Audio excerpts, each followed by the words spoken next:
Viewers, welcome to yet another session of the Rising Bharat Summit presented by TV18.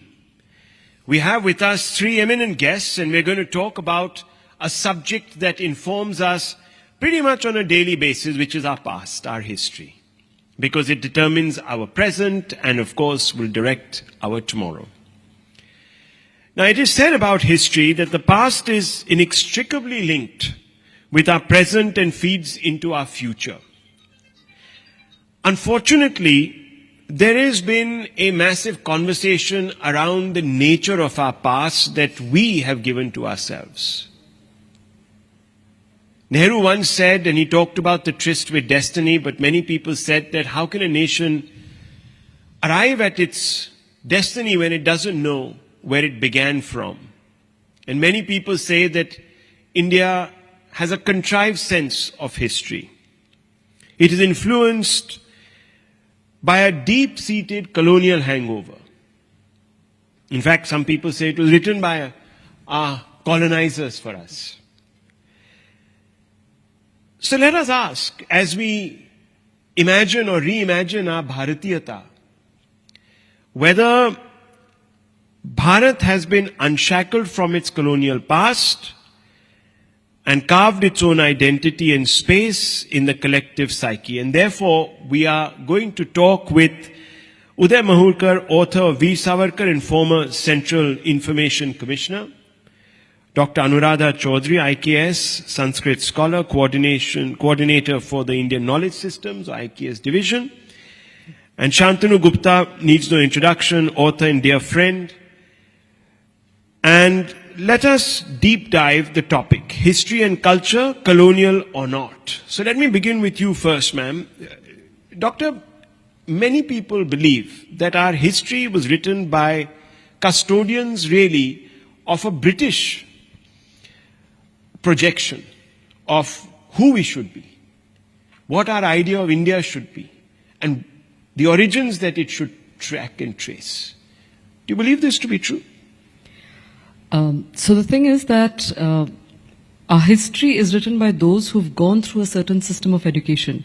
At the end of the day, there has been a certain inculcation of a certain worldview that has been driven through a system of education. And this system of education, it becomes very important for us to understand, has been designed very strategically by Macaulay in 1835. So history books that we get today have at least almost 100 years, at least a century of inculcation of brainwashing in a particular direction has happened. And with that brainwashing, Macaulay intended to inform his audience or inform the students that they need to be in taste, opinions and morals completely British. So they were looking to make brown Indians. So brown outside but white in thought. So this is the strategy that underlay the entire education policy, and therefore with the education that was given, which was primarily Western in content and thought and all those ways, the students who went through it and who later became our historians, our educators, all of that, they didn't even realize that what they were talking about is primarily coming from a very different source than looking at ourselves through our own lenses. And therefore, it would be very right to say that those who are writing these books were completely disconnected from the mindset, from the psyche of Bharatiyata. And I guess that is one important thing. And even post-independence, there was no significant attempt made in trying to look back and understand what were the essential features of the Bharatiya Manas. As Dharampalji famously talks about this Bharatiya Manas. What was this Bharatiya thinking? What is the Bharatiya thought? What were the value systems that underlay the entire way in which we looked at ourselves, the whole concept of Itihaas versus history? There's a lot to, define and understand when we talk of Itihaas versus history in itself. And Bharata is determined or has been shaped by its Itihaas. India post-1947 has been shaped by history. And the writers of each, the sources from which they came, played an important role again in shaping and molding the psyche of the nation as it follows from there.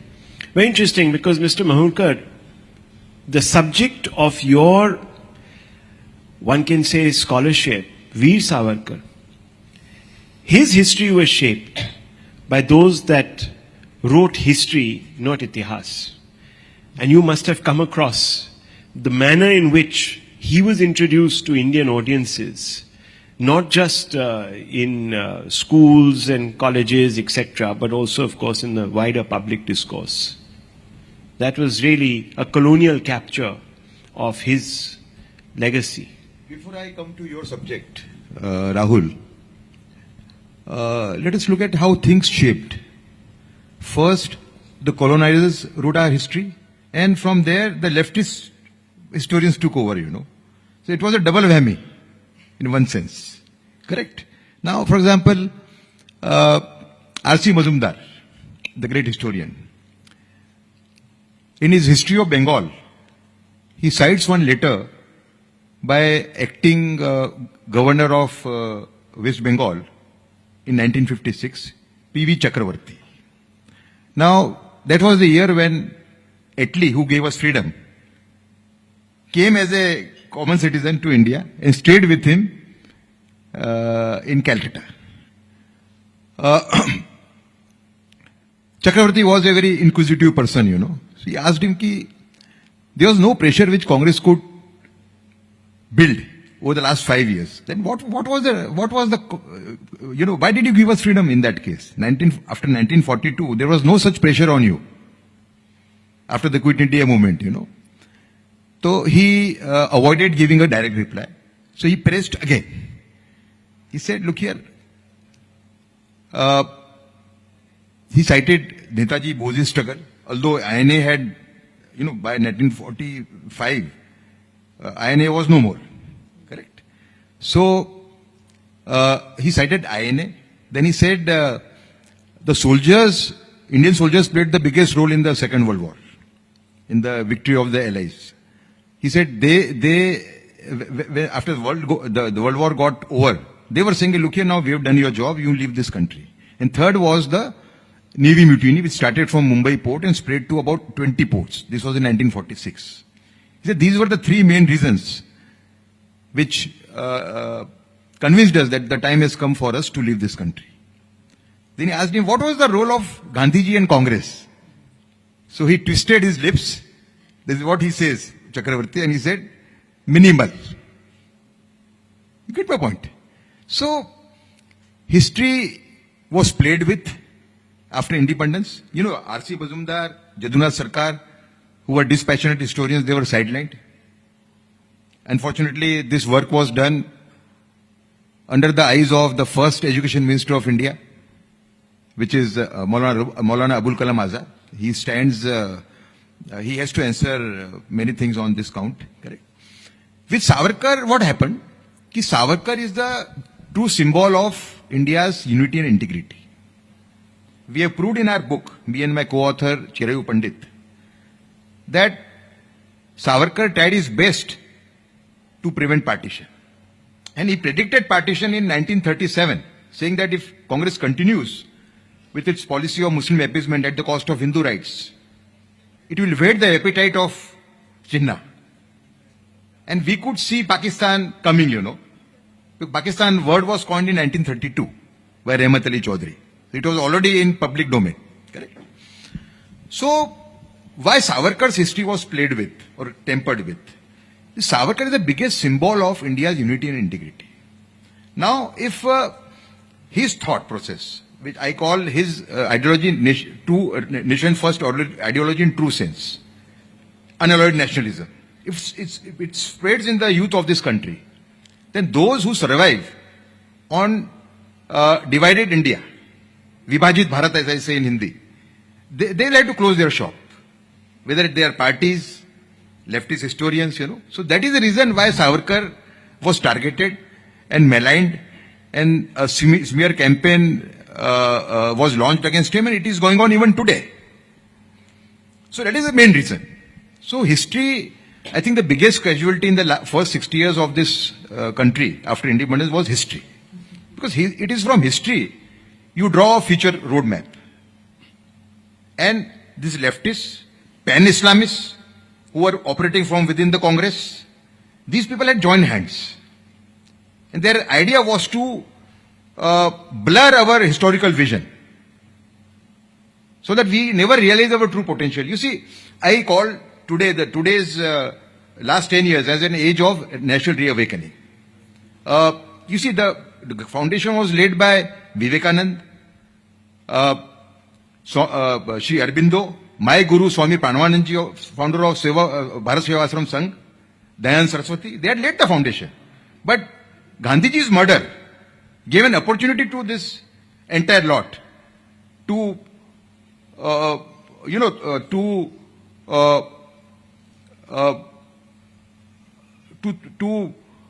in one sense, to lay the foundation of a very false nationalist thinking.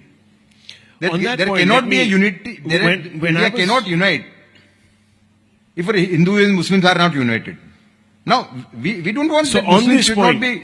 when I was, and when I came to you for an interview with regards to writing my own book, I came across a circular that was issued by the Education Ministry in those days on how to approach writing of our history for our textbooks. And it was an interesting one because they said that we must selectively highlight our history to suggest that there was extreme conviviality between communities. So I don't know if you know about this, but the Sarvapalli Radhakrishnan, I think Mr. Gupta, you might be able to tell us, there was actually an official directive given to historians to create this sense of Ganga Jamna Tehzeeb, which did not allow Hindus to interrogate their The past. Islamist movement has flowered in this. The radical Islamic movement has flowered because of this. So these guidelines were Had we circulated. treated Muslims differently, had we dealt with the radicals differently, taken the moderates along with us, then the story would have been different. Story would have been different. Let me bring in Shantanu Gupta because, Mr. Gupta, the other problem, of course, is that you lurch from one extreme to the other. Now, there have been attempts in the recent past to rewrite what we think are parts of history that were, to begin with, misrepresented. And we see that now, I mean, if you literally, when it hits the street, then it turns to renaming roads, cities. Do you think that is also desirable? Because then you sort of are open to the charge that you are omitting references to our Islamic past or even a colonial past. The British were here and, you're sort of papering over their names, etc. So would that not also present a skewed sense of our origins, our Itihaas? Yeah. Rahul, to my understanding, the roads and the name of the cities and name of the buildings are not documentation place where you document your history, right? If you go to Europe, right, Hitler is a big history of Europe. Why his name is not there all over Europe? In fact, denying Holocaust is a crime in almost 18 countries. But denying the crimes by Aurangzeb is not a crime in this country. Aurangzeb Road existed for 70 years and Narendra Modi has to come in a place where a lot of Sikhs live, and we know that what Aurangzeb done with Sikhs particularly, right, and many other communities. उनके एक फरमान में लिखा था, one of the Aurangzeb Farman says that when I sit on a horse or when I sit on an elephant, I should not see any temple. So that's why you see in Delhi and north of India there is no temple which is like big enough, right?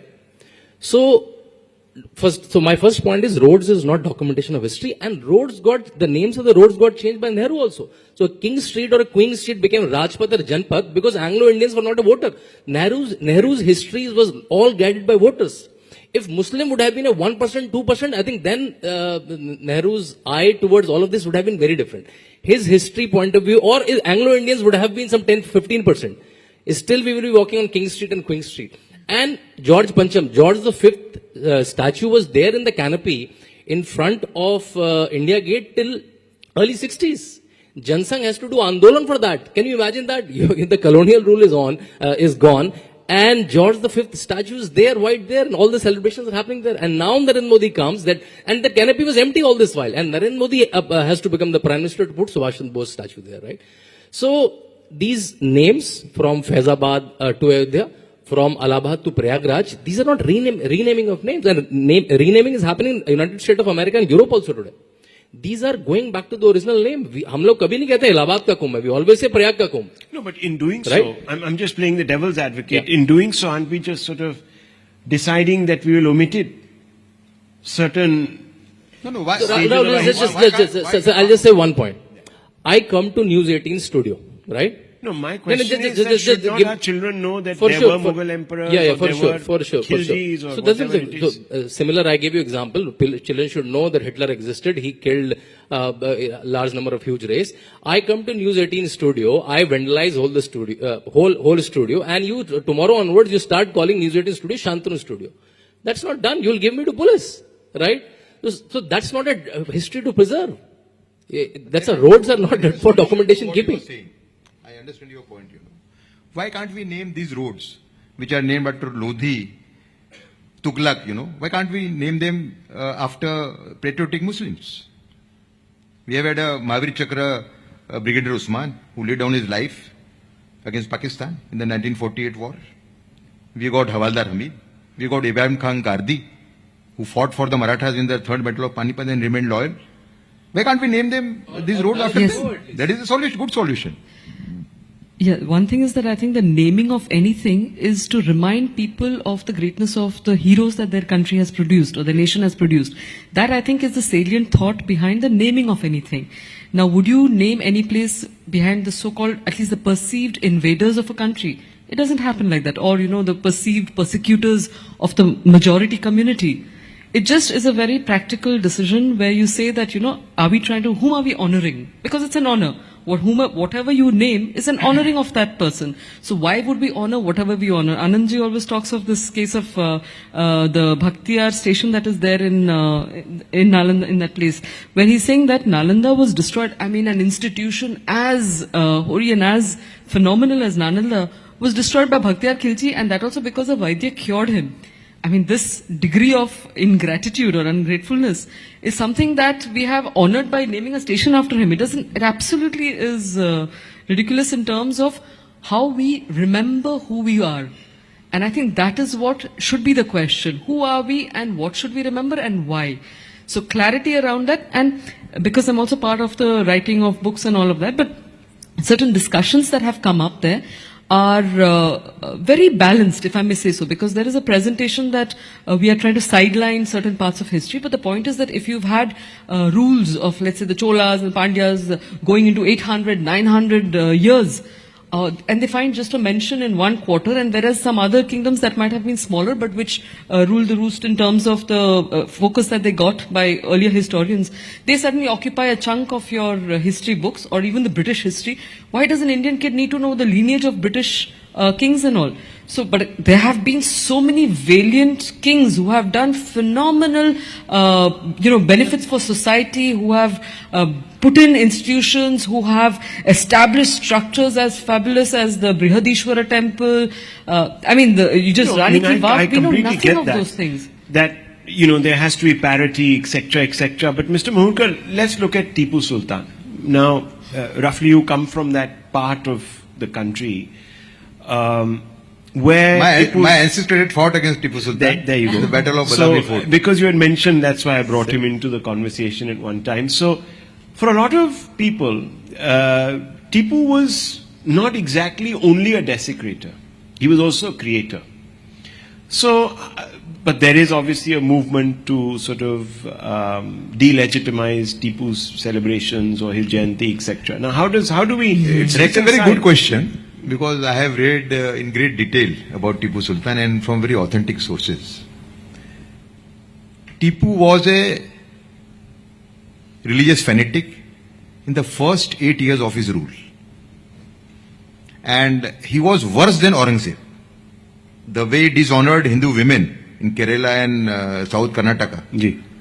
I mean, you don't find it in the case of Aurangzeb. He's known as the desecrator of temples, correct?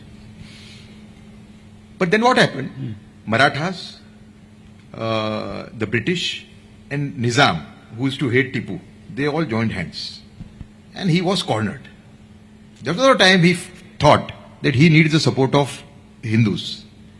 And suddenly there was a change in him because of these political reasons, And he in one particular sad incident, Marathas desecrated the Shringeri Mutt. It is said it was done by the Pindaris, who were part of the stragglers with the Maratha army, whatever. So that was seized as an opportunity by him. He restored that monastery. Huh? And he was moving the world upside down to please Hindus. But it was a political, it was not like Akbar.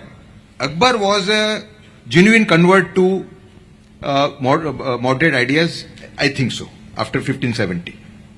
So it was a different case. So his last 8 years are different. But that is driven by political urge and political needs. Okay, It's a so small let me- yes. thing. It's almost sounding like Rahul Gandhi visiting temples now. The Tipu's U-turn. Let me ask you, Mr. Gupta, the fundamental thing But he is... should be seen as a fanatic. Okay. On the whole. See, again, which era of Tipu should we actually focus the lens on? Now that, again, becomes a subject of debate. And if you were to wear an ideological lens, then you would say, no, I only want to showcase him as a desecrator and not as I'm making a basic, you say, I've given an example of Akbar. Akbar was a genuine convert to, it's a long debate, we can go into that. Yeah, that's what I'm saying. So, as I'm saying, how But he does was one... not a genuine convert. So His how conversion was brought about by political needs. Okay, so let me ask Mr. Gupta, look, all human beings react to, especially those in power, react to how they see the situation around them unfold. And sometimes the circumstance dictates a person in authority or power, his action. And we are always confronted by these choices. Now, my question is, how do we ensure that history is not filtered by your biases, that it doesn't become a sort of vehicle for conveying your biases? How do we evolve a sense of complete objectivity where one dogma is not sort of replacing another dogma? I will also reply after him. Okay. Very good question. I think in the panel, all of us have already expressed that from last 60, 70 years, how history was written. Certain kind of historians were published and certain kind of historians were not even published. They're not even space in NCRTs to textbooks to UGCs or whichever. Even the private publishers never published them, right? From last 10 years, we saw the market for them. And then someone like Uday Markar or Shantanu Gupta or Sai Deepak started getting published, right? So that's one part that published both the people. Both the side of people. Answer of a book is a book. Answer for a movie is a movie. Answer for a TV debate is a TV debate, right? You have all kind of panelists. So Yes. I think that's one way that you are presenting every kind of view. But in a more formal setting, in student syllabi, etc., how do we do that? How do we disengage from... I fully Can I- agree with you Yeah, that there has to be complete objectivity as far as history is concerned. yeah. But then for that, the nation has to come over this particular trait of blindly worshipping their heroes, Okay. You need to examine every How do we hero. insulate the process? So, for example, now in the process of rewriting of the textbooks and all, one of the attempts that is being made is a very genuine attempt to say that history has recorded both sides of the story. So even, let's say, the Mughals have had significant positive contributions to make, while on the other side they have also created a lot of havoc and they've destroyed a lot of temples. They've done many other things. So the attempt currently is to present both facts. Let us not just highlight one and just denigrate completely everything else, or just, showcase one aspect of, let's say, the Hindu roots. But what is required at the moment is to try and present everything With caveats. with caveats. And the idea also is to allow the students, because one significant difference in today's generation is that they have exposure. They have exposure to a lot more. They're not only limited to learning history from what is taught by the history teacher. There are just so many different sources available for an individual to get access to what really happened. And because of that, as Udayji was saying, there is also a lot more reawakening of who we were and why we were suppressed in terms of our identity for so long.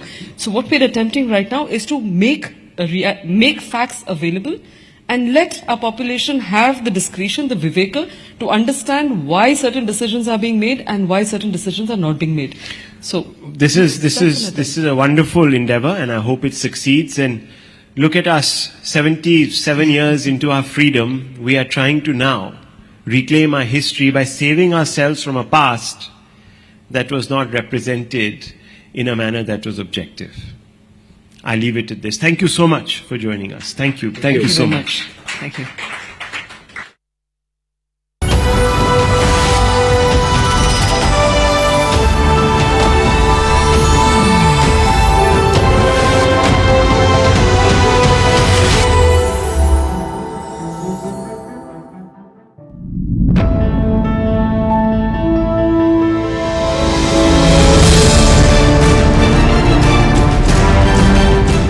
Kavita. She has been arrested and whisked away by the Enforcement Directorate. She's also obviously extremely upset right now, given the fact that others in the Liquorgate scam have not really had their way in the court of law. Mr. Sen, the election commissioners were always selected by the Prime Minister earlier as well. In fact, now there is a 3-member committee. It wasn't so always.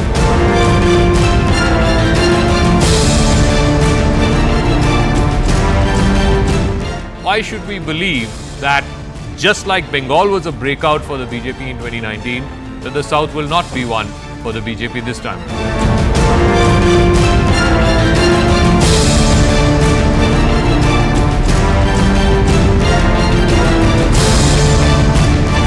Mr. Vivek Srivastava, you are not, as per your political ideology, allowed to define any religious faith. So don't attach any meaning to it without understanding what Hindutva actually is, sir.